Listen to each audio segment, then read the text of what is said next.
नमस्कार, मैं हूं बालकृष्ण खरेजा। आप देख रहे हैं डेली लाइफ। आइए शुरुआत करते हैं आज के समाचारों से। जिले के लिए प्रसन्नता की खबर है कि पिछले दिनों टाउन के रूपनगर में कोरोना पॉजिटिव पाए गए दोनों मरीज स्वस्थ होकर आज हनुमानगढ़ लौट आए। इस संदर्भ में जानकारी देते हुए पीएमओ डॉक्टर MP शर्मा ने बताया कि दोनों को फिलहाल 14 दिनों तक क्वारंटाइन सेंटर में रखा जाएगा। हनुमानगढ़ जिले के लिए अत्यंत खुशी की बात है कि पिछले दिनों कोरोना से संक्रमित पाए गए रूपनगर के 2 बाशिंदों की रिपोर्ट अब नेगेटिव आई है। इस संदर्भ में जानकारी देते हुए जिला चिकित्सालय के पीएमओ डॉक्टर MP शर्मा ने बताया कि उक्त मरीजों का इलाज बीकानेर के PBS अस्पताल में चल रहा था। अब दोनों मरीज स्वस्थ होकर हनुमानगढ़ लौट आए हैं। उन्होंने बताया कि टाउन के रूपनगर निवासी इन दोनों लोगों की सैंपल रिपोर्ट 11 अप्रैल को पॉजिटिव आई थी। अगले ही दिन 12 अप्रैल को इन दोनों को इलाज के लिए बीकानेर रेफर कर दिया गया था। दोनों को सोमवार को PBM अस्पताल से छुट्टी मिल गई। इसके बाद दोनों को वापस हनुमानगढ़ लाया गया। हालांकि अभी दोनों को जिला मुख्यालय पर प्रशासन की ओर से बनाए गए क्वारंटाइन सेंटर में रखा जाएगा। दोनों 14 दिन तक डॉक्टरों की देखरेख में क्वारंटाइन सेंटर में रहेंगे। इसके बाद उन्हें पूरी तरह से स्वस्थ होने पर डिस्चार्ज कर दिया जाएगा। दोनों की रिपोर्ट नेगेटिव आने के बाद जिला प्रशासन ने भी राहत की सांस ली है। जिले में अब तक कुल 3 लोगों में कोरोना की रिपोर्ट पॉजिटिव पाई गई है। इनमें से 2 ठीक हो चुके हैं। तीसरी महिला मरीज का इलाज टाउन के राजकीय जिला चिकित्सालय में ही चल रहा है। हालांकि उसमें कोरोना वायरस का कोई भी लक्षण दिखाई नहीं दिया। हमारे यहाँ से जो 2 पेशेंट सफी और वाइड पॉजिटिव आए थे, उनको यहाँ से बीकानेर भेज दिया गया था। आज वहाँ से सूचना आई है कि दोनों की कंजिक्यूटिव 3 सैंपलिंग नेगेटिव आई है और वो कोरोना से मुक्त है। तो आज उनको यहाँ पे भिजवाया जा रहा है। हमारी एम्बुलेंस उनको लेने के लिए गई है।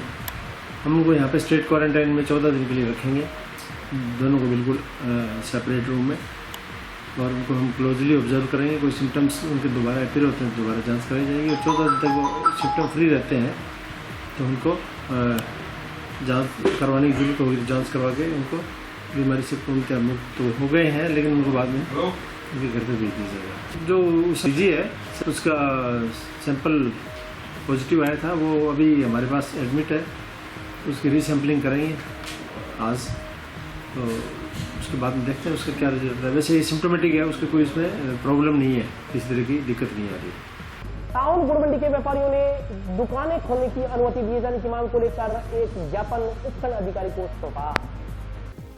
टाउन गुड़ मंडी के व्यापारियों ने उपखंड अधिकारी को ज्ञापन देकर थोक की दुकानें खोलने की अनुमति दिए जाने की मांग की है। ज्ञापन देने गए व्यापारियों ने बताया कि गुड़ मंडी को कर्फ्यू ग्रस्त एरिया घोषित किया गया है। इसके चलते वे दुकानें खोलने में असमर्थ हैं। उन्होंने कहा कि जिस प्रकार धान मंडी खोलने की इजाजत दी गई है, उसी प्रकार गुड़ मंडी को भी खोलने की इजाजत दी जाए। उन्होंने कहा कि चूंकि धान मंडी रूपनगर और प्रेमनगर के बिल्कुल सटती है, जहाँ संक्रमण के मामले पाए गए हैं, बावजूद इसके प्रशासन ने धान मंडी खोलने की अनुमति प्रदान की है। जबकि गुड़ मंडी संक्रमित एरिया से काफी दूर पड़ती है, लेकिन इसके बावजूद व्यापारियों को दुकानें खोलने की अनुमति नहीं दी जा रही। उन्होंने कहा कि उनके रिटेलर व्यापारी रसद का सामान न होने से परेशान है। इसके चलते उन्हें आपूर्ति किया जाना अत्यधिक आवश्यक है। गुड़खांड व्यापार एसोसिएशन के पदाधिकारियों ने शीघ्र अतिशीघ्र दुकानें खोलने की अनुमति दिए जाने की मांग की है।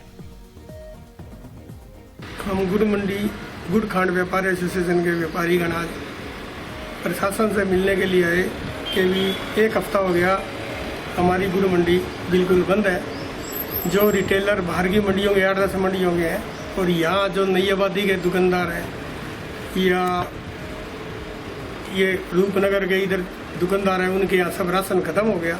ये लोग फ़ोन पर हमारे को कह रहे हैं भी हमें आप राशन दो, तो क्योंकि कर्फ्यू है हम दुकानें जा नहीं सकते, इसलिए हम उनको दे नहीं सकते। इसलिए ये ज्ञापन देने के लिए थे। हमारी गुड़ मंडी भी जिस तरह धान मंडी खोली है, उसी तरह हमारी गुड़ मंडी भी कर्फ्यू क्षेत्र से खोली जाए, ताकि गरीबों को, रिटेलरों को माल मिले, रिटेलरों से गरीबों के यहाँ मोहल्लों में माल चला जाए। क्योंकि हमारे यहाँ जो लगी हुई है अपनी रसोई, उनके भी राशन खत्म हो गया। उन लोगों को भी हम चोरी छुपे वो कहते हैं, तो हम लोग 1 आधा नग दे के आते हैं, लेकिन हमें बड़ा डर लगता है प्रशासन। तो हमारी प्रशासन से यही विनती है कि जल्द से जल्द गुड़खांड व्यापार एसोसिएशन की दुकानें खोली जावे, ताकि हम लोगों को माल सप्लाई कर सकें। पूरी मंडियों में हमारा माल जा सके। स्थिति बनी हुई है भी लोग कोरोना से तो मरेंगे नहीं मरेंगे, लेकिन भूख से जरूर मर सकते हैं। जो अगर इस तरह का व्यवहार कर रहे हैं, उनके लिए हमारी गुड़खांड व्यापार एसोसिएशन पहले भी उनको नोटिस ला सके। अभी ये एक महामारी का रूप है, इसको जितनी अपनी हेल्प कर सके हेल्प करें। कोई ब्लैकमेलिंग का, कोई स्टॉक का और का कोई नहीं। अगर किसी के पास माल पड़ा है, जिस रेट में है उस रेट में ही माल देवें, ताकि इस महामारी का हम सामना कर सकें। कर्फ्यू में थोड़ी ढील मिलने के बाद आज टाउन धान मंडी में कामकाज आरंभ हो गया। इस दौरान पुलिस ने धान मंडी का निरीक्षण कर व्यापारियों को आवश्यक नियमों के पालन का आग्रह किया। लॉकडाउन और कर्फ्यू के बीच सोमवार से टाउन की धान मंडी में फसलों की खरीद आरंभ हो गई। जिला प्रशासन ने टाउन धान मंडी के कुछ क्षेत्र को कर्फ्यू रहित एरिया घोषित किया। आज टाउन थाना अधिकारी नंदराम भादु के नेतृत्व में पुलिस ने धान मंडी एरिया का निरीक्षण किया। टाउन थाना प्रभारी ने कहा कि ऐसी व्यवस्था सुनिश्चित की जा रही है कि संक्रमित एरिया का कोई भी मजदूर धान मंडी में न आने पाए। उन्होंने कहा कि धान मंडी में व्यापारिक गतिविधियां आरंभ की गई हैं, लेकिन पूरी तरह इस संदर्भ में एहतियात बरता जा रहा है। धान मंडी के 4 में से एक गेट को खोला गया है तथा प्रेमनगर रूपनगर जाने वाली सड़क को बैरिकेड्स लगाकर बंद कर दिया गया है। इससे पहले आज सरसों की फसल लेकर धान मंडी पहुंचे किसानों ने अपनी फसल विक्रय की। बोली के मौके पर खाद्य व्यापार संघ के जिलाध्यक्ष Ghanshyam Bhadu, Gagan Soda, food and merchant association के अध्यक्ष जिनेंद्र जैन, नरोत्तम सिंगला, कृष्ण घोडेला, मनोज गोयल, सूरजभान मित्तल, दयाराम, कमल चाचान, प्रकाश बाधानी सहित अन्य व्यापारी मौजूद थे। मंडी में आज खरीद प्रक्रिया शुरू हुई है, तो इसको कर्फ्यू मुक्त क्षेत्र घोषित किया हुआ है। तो यहाँ की व्यवस्था आज पहला दिन है और उस व्यवस्था में दोनों एडिशनल एसपी सीओ साहब और हम लगे हुए हैं। व्यापारी भी काफ़ी सहयोग कर रहे हैं और जो संक्रमित एरिया है उसके मजदूर नहीं आए, ये भी सुनिश्चित कर रहे हैं। गेट एक ही रखा है जिसमें प्रवेश है और वो भी पासदारी प्रवेश कर सकते हैं। मजदूरों का भी पास होगा, दुकानदार जो अंदर उनका भी पास होगा। बिना पास कोई अनुमति नहीं करेगा उसके खिलाफ कार्रवाई करेंगे। नहीं, अभी वो क्योंकि विशेष संक्रमित इलाका है और उच्च अधिकारियों द्वारा ये निर्णय लिया हुआ है। हम आदेशों की पालना करते हैं, निर्णयों पर समीक्षा नहीं करते। जंक्शन स्थित जिला जेल में रिवाल्वर तथा 3 जिंदा कारतूस बरामद किए गए हैं। जंक्शन पुलिस मामले की जांच में जुटी है। जंक्शन स्थित जिला जेल में लावारिस हालत में रिवाल्वर और 3 जिंदा कारतूस बरामद होने से जिला कारागार एक बार फिर चर्चा में आ गया है। बताया जा रहा है कि रिवाल्वर व कारतूस किसी अज्ञात ने जेल की दीवार से अंदर फेंका। रिवाल्वर व कारतूस एक पैकेट में बंद था। इस पैकेट को खोलकर देखा गया तो उसमें रिवाल्वर व कारतूस के अलावा बीड़ी के 20 बंडल भी बरामद हुए। जेल प्रशासन ने इसकी सूचना जंक्शन पुलिस को दी। मिली जानकारी के अनुसार सोमवार सुबह करीब 10 बजे जिला कारागार परिसर में ड्यूटी पर तैनात सिपाही को दीवार के पास एक पैकेट पड़ा मिला। उन्होंने इसकी सूचना कार्यवाहक जेलर सुरेश मीणा को दी। उन्होंने पैकेट को खोलकर देखा तो इसमें रिवाल्वर व कारतूस के अलावा बीड़ी के 20 बंडल बरामद हुए। जेलर ने इसकी सूचना जंक्शन पुलिस को दी। सूचना पर sub inspector Vishu Verma jail पहुंची और रिवाल्वर व कारतूस को कब्जे में लेकर बंदियों व जेल कर्मचारियों से पूछताछ की। इस संदर्भ में पुलिस विस्तृत जांच कर रही है। आज हमें जेल से इतला मिली कि जेल में कोई संदिग्ध वस्तु आई हुई है। वहाँ जाके चेक किया, जेलर साहब ने चेक करवाया तो उसके अंदर एक देसी रिवॉल्वर था कट्टा और 3 जिंदा कारतूस से एक बीड़ी का पैकेट था। उसके अंदर 18 बीड़ी के बंडल भी थे। ये तो देखो तफ्तीश करेंगे, पीछे जांच करेंगे तो पता चलेगा कि कब फेंका है, किसने फेंका, कैसे आया। हाँ, हो सकता है वो तो देखो अब आगे जांच करेंगे तब पता चलेगा कि कोई वारदात के लिए या किस लिए अंदर आया, तो कोई ना कोई पर्पस से तो आया ही होगा। जंक्शन स्थित वार्ड संख्या 56 के बाशिंदों ने उचित मूल्य का गेहूं नहीं मिलने की शिकायत के चलते कलेक्ट्रेट पहुंचकर अधिकारियों के समक्ष रसद सामग्री गिराए जाने की गुहार लगाई। जंक्शन के वार्ड नंबर 56 सुरेशिया के बासिंदों ने राशन की कमी को लेकर कलेक्ट्रेट के समक्ष प्रदर्शन किया। निर्धन वर्ग के इन लोगों का कहना था कि वार्ड 56 में बड़ी संख्या में निर्धन परिवार के लोग निवास करते हैं। लॉकडाउन के चलते उन्हें रसद आदि मिलने में दिक्कत आ रही है। उन्होंने कहा कि जिला प्रशासन द्वारा उन्हें रसद नहीं पहुंचाई जा रही, इससे उनको भोजन आदि की दिक्कत आ रही है। निर्धन परिवार के इन लोगों ने जिला प्रशासन से उन्हें दिहाड़ी मजदूरी दिलवाए जाने तथा उनके 2 समय के भोजन आदि की व्यवस्था करने की मांग की है।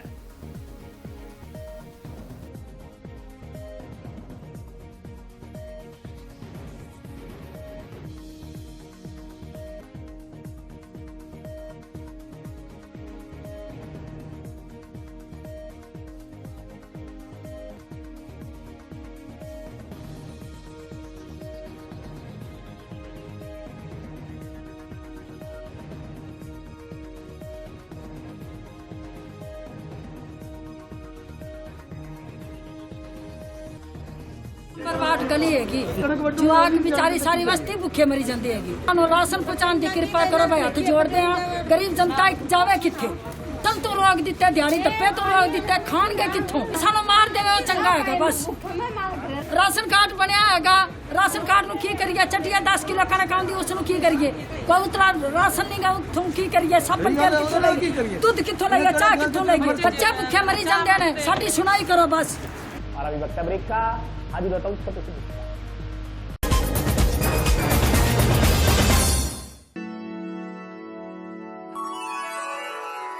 यूं तो कई बार मुझे हंसते देखा है,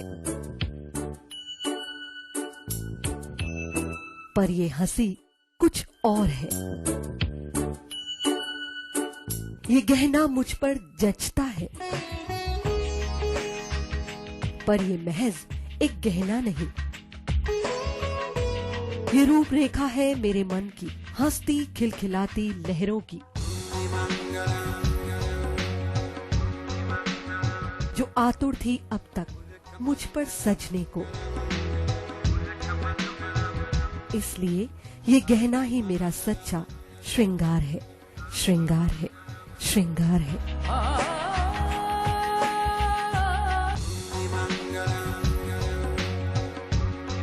कोरोना महामारी के बचाव के लिए माननीय मुख्यमंत्री के निर्देश पर स्वायत्त शासन विभाग ने संक्रमण फैलने से पहले ही लगातार प्रभावी कदम उठाए हैं। प्रतिदिन लाखों जरूरतमंदों को मुख्यमंत्री भोजन योजना के तहत विभिन्न संस्थाओं के सहयोग से भोजन वितरित किया जा रहा है। आश्रय स्थलों में रहने वाले बेघर लोगों को भी 100 रुपए तक का निःशुल्क भोजन उपलब्ध करवाया जा रहा है। सभी नगरीय निकाय क्षेत्रों में सभी सार्वजनिक स्थानों पर साफ सफाई व डोर टू डोर कचरा संग्रहण की समुचित व्यवस्था की गई है। सभी सफाई कर्मचारियों, जमादारों और स्वास्थ्य निरीक्षकों को सैनिटाइजर, साबुन और दस्ताने खरीदने के लिए 1,000 रुपए की नकद राशि दी गई है। प्रदेश के श्रमिक, वेंडर्स और जरूरतमंद परिवार जो किसी योजना में पंजीकृत नहीं हैं, उनको सरकार ने 1,000 रुपए की सहायता दी है। अब इन्हें 1,500 रुपए की और अतिरिक्त सहायता दी जा रही है। गली मोहल्लों में सार्वजनिक स्थानों पर सोडियम हाइपोक्लोराइड का छिड़काव कर उन्हें विसंक्रमित किया गया है। किराना और दवा की दुकानों को लॉकडाउन में छूट दी गई है। साथ ही ग्राहकों के बीच 1 मीटर की दूरी रहे, इसके लिए 1-1 मीटर पर सर्कल बनवाए गए हैं। सभी निकायों में आवारा पशुओं के लिए चारे व भोजन की व्यवस्था की गई है। मुझे पूरा संतोष है कि स्वायत्त शासन विभाग का हर व्यक्ति, हर कर्मचारी, हर अधिकारी पूरी जी-जान से इस कोरोना वायरस के विरुद्ध जंग में उतरा हुआ है और वो निश्चित तौर पर जो है इसके अच्छे परिणाम देखने को आगे जाकर मिलेंगे। इन व्यवस्थाओं में आप भी सहयोग दें। बहुत जरूरी हो तभी घर से बाहर निकलें। बाहर जाएं तो मास्क जरूर पहनें। नियमित रूप से हाथ धोते रहें। सामाजिक दूरी बनाए रखें। खांसते और छींकते समय रुमाल लगाएं। आइए हम मिलकर कोरोना को हराएं। ब्रेक के बाद स्वागत है। आइए नजर डालते हैं अगले समाचारों पर। आशा सहयोगियों ने स्वास्थ्य विभाग के सुपरवाइजर पर अभद्र व्यवहार करने का आरोप लगाते हुए उसे हटाए जाने की मांग की है। स्वास्थ्य विभाग के एक सुपरवाइजर के खिलाफ एएनएम और आशा सहयोगिनी कार्यकर्ताओं ने प्रदर्शन करते हुए जिला कलेक्टर को ज्ञापन सौंपा। आशा सहयोगिनियों तथा एएनएम ने ज्ञापन में उक्त सुपरवाइजर पर अभद्र व्यवहार करने का आरोप लगाते हुए उसे शीघ्र ही हटाए जाने की मांग की। दिए गए ज्ञापन में कहा गया है कि कोरोना वायरस के संक्रमण को लेकर एएनएम तथा आशा सहयोगिनी घर घर जाकर सर्वे कर रही है। दूसरी तरफ सुपरवाइजर द्वारा कार्यकर्ताओं के साथ अभद्र व्यवहार किया जा रहा है, जिसे सहन नहीं किया जा सकता। प्रदर्शन करने आई आशा सहयोगिनियों तथा एएनएम कार्यकर्ताओं ने सोशल डिस्टेंसिंग का पालन करते हुए प्रदर्शन किया। उन्होंने आरोप लगाया कि सुपरवाइजर एएनएम कार्यकर्ताओं के प्रति अश्लील भाषा का प्रयोग करते हुए उन्हें हरास करता है। उन्होंने कहा कि एएनएम तथा आशा सहयोगिनी निरंतर अपने काम को अंजाम दे रही हैं। कोरोना वायरस के चलते किसी भी कार्यकर्ता ने इस दौरान एक भी छुट्टी नहीं ली है। उन्होंने आरोप लगाया कि सीएमएचओ को इस संदर्भ में पूरी जानकारी होने के बावजूद उन्होंने उक्त सुपरवाइजर के खिलाफ कोई कार्रवाई नहीं की है। फील्ड के कर्मचारी के द्वारा हमारे साथ जो अभद्र व्यवहार किया जा रहा है उसके बारे में हम कलेक्टर साहब को अवगत कराने आए। सर हमारे साथ, हमारे फील्ड वर्कर के साथ, आशा वर्कर के साथ में उन्होंने हमारे सभी सुपरवाइजर्स जो हमारे ऊपर लगा रखे हैं उन पर उन्होंने इस तरह से वक्तव्य दिया कि किसी भी आशा और एनएम को छोड़ना नहीं है, इनको खींच के लेना है और इनको रगड़ के रख दो। तो सर हम जब काम कर रहे हैं तो हमें किस लिए रगड़ा जा रहा है? रगड़े तो हम वैसे ही जा रहे हैं। जब से बीमारी आई है, ठीक है, कोरोना जैसी महामारी, हम अपना कर्म समझकर, ठीक है, जो हमें समय बताया जाता है उससे दुगना तो हम काम करते हैं। जितना हमें घर बताया जाता है उससे हम दुगने सर्वे कर गए।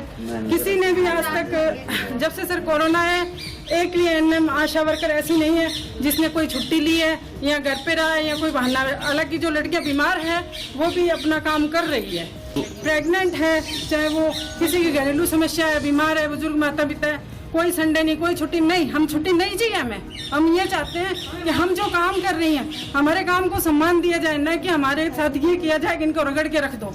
क्यों रगड़ के रखते हैं? हम जब काम कर रही हैं, काम नहीं करती हैं तो बताएं कि भाई ये लड़की काम नहीं कर। शिमला एनएम थी, यहाँ पे साथ ही थी, कल नर्सिंग स्टूडेंट्स हमारे साथ थे, आशा वर्कर थी, हमारी सुपरवाइजर विद्या जी वहाँ मौजूद थी, कई भी मौजूद थे जिनके सामने इन्होंने ये शब्द कहे। हमारे सीएमएचओ को सूचना में है सर, डीसीएमओ को भी सूचना में है, सीएमएचओ को भी सूचना में, क्योंकि ये बात कल से हो रही है। उन्होंने हमसे किसी ने भी बात नहीं की कि इस मैटर में क्या बात है क्या नहीं है। हम अपना धरना देंगे, हम अपना कार्य करेंगे। जब ये जमाती आए थे 10 लोग मक्का मस्जिद में रूपनगर में, जहाँ की पॉजिटिव केस मिला है, उस मस्जिद के मौलवी का बेटा जो पॉजिटिव मिला है सर, जब वहाँ पता चला कि ये 10 जमाती आए हुए हैं तो पूरा पुलिस प्रशासन आया और साथ ही कंट्रोल रूम की टीम भी आई, सब पूरी प्रोटेक्शन किट पहन के, और सब यहाँ पे चेकिंग पे आए और उनकी सैंपलिंग की गई। नेक्स्ट डे सुरेंद्र जी का फ़ोन आया मेरे पास कि आप जाओ और 10 जमातियों की डिटेल लेके आओ। मैंने कहा सर मेरे पास मास्क ग्लव्स नहीं है, तो उन्होंने कहा कि आप कल वाला मास्क लगा के चले जाओ। मैं कहा सर जब इतने लोग आए थे, सब पूरी प्रोटेक्शन किट पहन के आए हैं, तो मैं वहाँ किस लिए जाऊँ, और सब डिटेल लेकर ही आए होंगे। कि नहीं मुझे नहीं पता, आप जाओ। फिर मैंने सर से कहा कि सर आप मुझे लेटर निकाल दो, ऑर्डर बना के दे दो कि मैं वहाँ चली जाऊँ, और ताकि कल को आप मेरी फैमिली की जिम्मेवारी ले सको। तो कहा कि नहीं उनमें से कोई पॉजिटिव नहीं आएगा, ये तो गंधेली से आए हुए हैं, ये कोई दिल्ली मरकज वाले नहीं है। सर आप देखिए कि वही पॉजिटिव आए हुए हैं। फिर मैंने जितेंद्र जी डीपीएम को फ़ोन किया, उन्होंने फिर आगे इंक्वायरी की, पता चला कि उनकी तो सारी डिटेल है उनके पास, और फिर मुझे जाने से वहाँ मना किया। सर अगर मैं चली जाती वहाँ डिटेल ले आती तो फिर क्या होता सर? हमारी फैमिली की जिम्मेवारी कौन लेगा अगर बिना प्रोटेक्शन के हम लोग जाए? सर हमें बंदा ऐसा चाहिए जो हमारी प्रॉब्लम्स को समझ सके, ना कि उन प्रॉब्लम्स को बढ़ाए। ऐसे ही हमारी 13 को वहाँ पे ड्यूटी लगाई गई, हम सुपरवाइजर स्टाफ में रहे, हमारे अंडर में टीमें चल रही थी। और जब 3 बजे हमने रिपोर्ट देने यूपीएससी में पहुंची, उसके रूम में घुसने लगी, मुझे कहते मैडम बाहर हो जाओ। बाहर का मतलब कि आप तो बाहर फील्ड से आए हो, हमें कहीं इन्फेक्शन नहीं दे दो। अब ये कहाँ का है? जब सब फील्ड में हमें डर नहीं है तो उनको ज्यादा डर है क्या?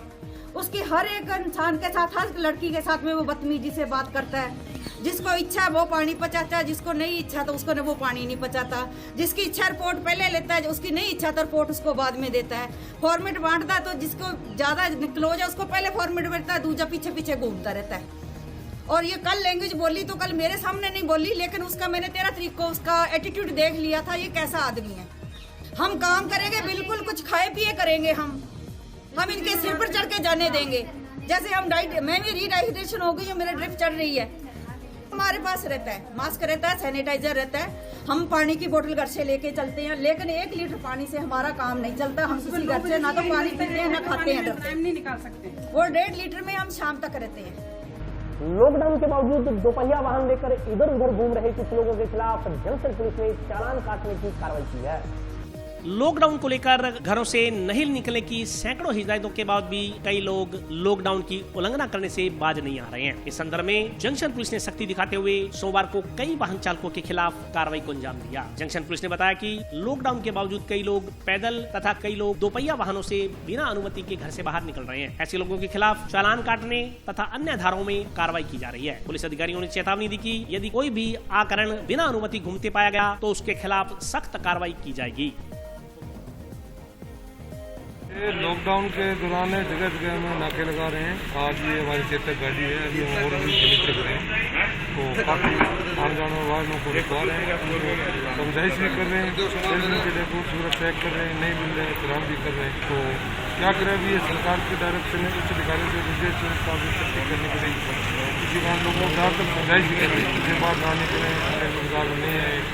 आज ये 20 तारीख वाला जो किया है उसमें काफ़ी राइट दी है सरकार ने, फिर भी लोग पालन नहीं कर रहे हैं, तो उनको समझाइश करें ज़्यादा से ज़्यादा कार्रवाई करेंगे। ये हमारे लोगों से ये अपील करना चाहते हैं कि इस बीमारी से बचने के लिए अपने ज़्यादा से ज़्यादा लॉकडाउन का पालन करें, अपने घरों में रहें और अपने इर्द गिर्द के जो हैं मकान पड़ोसी हैं और तो मिलने वाले हैं तो उनसे दूरी बना करके ज़्यादा से ज़्यादा अपने घरों में रहें। खेतों में पककर तैयार हो चुकी गेहूं तथा सरसों की फसल की कटाई अनुमति नहीं मिलने से भद्रकाली क्षेत्र के किसान काफी परेशान हैं। राज्य सरकार द्वारा लॉकडाउन और कर्फ्यू के बावजूद कुछ क्षेत्रों में ढील दी गई है। इसी क्रम में कुछ क्षेत्र के किसानों को अपनी गेहूं व सरसों की फसल को निकाल कर मंडी में बेचने की अनुमति दी गई है। भद्रकाली क्षेत्र के किसानों ने जिला प्रशासन से मांग की है कि उन्हें भी शीघ्र अतिशीघ्र अपनी फसलों की कटाई कर धान मंडी में बेचने की अनुमति प्रदान की जाए। भद्रकाली क्षेत्र के प्रगतिशील किसान भगवान सिंह खुड़ी ने बताया कि कर्फ्यू के चलते उन्हें अपने खेतों में आने की ही अनुमति नहीं है। उन्होंने कहा कि जहाँ ग्रामीण क्षेत्रों में कई किसानों को फसल कटाई की अनुमति दी गई है, वहीं भद्रकाली क्षेत्र के किसान अपनी फसल कटाई को तरस रहे हैं। उन्होंने कहा कि यदि कुछ दिन और ऐसे ही चलता रहा तो गर्मी बढ़ने के साथ साथ फसलों में आग लगने का क्रम शुरू हो जाएगा। उन्होंने कहा कि इस संदर्भ में जिला कलेक्टर तथा कृषि निदेशक को कई बार अवगत करवाया जा चुका है, मगर फिलहाल उनकी कोई सुनवाई नहीं हो रही। उन्होंने प्रशासन से शीघ्र अतिशीघ्र किसानों को अपनी फसल कटाई की अनुमति दिए जाने की मांग की है। दूसरी ओर जिला मुख्यालय के आसपास के कई गाँव में कंबाइन से फसल कटाई का कार्य आरम्भ हो गया है। आज किसान सबसे ज़्यादा परेशान है। एक तो वैश्विक महामारी चल रही है, ऊपर से मौसम भी खराब चल रहा है, तो प्रशासन ने भद्रकाली क्षेत्र और लगभग सभी क्षेत्रों को इस रूपनगर में वो पॉजिटिव पाए जाने की वजह से बंद हो गया। तो किसान खेत नहीं पहुंच सकता, उसकी फसल कटाई पे है। 8-6 महीनों की जो फसल है वो पक के तैयार है। अगर किसान खेत में नहीं होगा, मशीन खेत में नहीं जाएगी, उसके ट्रैक्टर वगैरह जो भी साधन है वो लगभग शहर के अंदर है, अगर वो नहीं पहुंचेगा तो उसकी फसल सारी की सारी खराब हो जाएगी। आज जो मौसम है, जाखड़ाली के पास एक किसान के कल अगर वो खेत में नहीं होता तो जाखड़ाली एरिया सारा का सारा ख़त्म हो जाता। इसी प्रकार अगर अपने कोई अनहोनी होती है तो अगर उसके अंदर हमारे कोई भी किसान खेत के अंदर नहीं है तो उसमें क्या करेंगे। कंबाइन सर किसान ही नहीं पहुँच रहा तो कंबाइन कैसे पहुँचेगी। इस एरिया से बाहर है, जो बाहर का एरिया तो खुला है ही। सबसे ज़्यादा दिक्कत जो आ रही है भद्रकाली क्षेत्र के इन किसानों को आ रही है। 3 दिन पहले कलेक्टर साहब को अवगत कराया था, दानाराम जी से भी बात की थी, लेकिन उन्होंने वो कह रहे हैं 1 टाइम पास ले जाओ और आप किसान खेत में ही जाए। तो किसान खेत के अंदर ही सारा सामान तो यहाँ पे है और घर यहाँ पे है, खेत के अंदर कैसे रहेगा वहाँ पे। आज के लिए बस इतना ही। कल फिर हाजिर होता हूँ नए समाचारों के साथ। तब तक आप प्रसन्न रहिए, स्वस्थ रहिए तथा लॉकडाउन के नियमों का पालन करते रहिए। नमस्कार।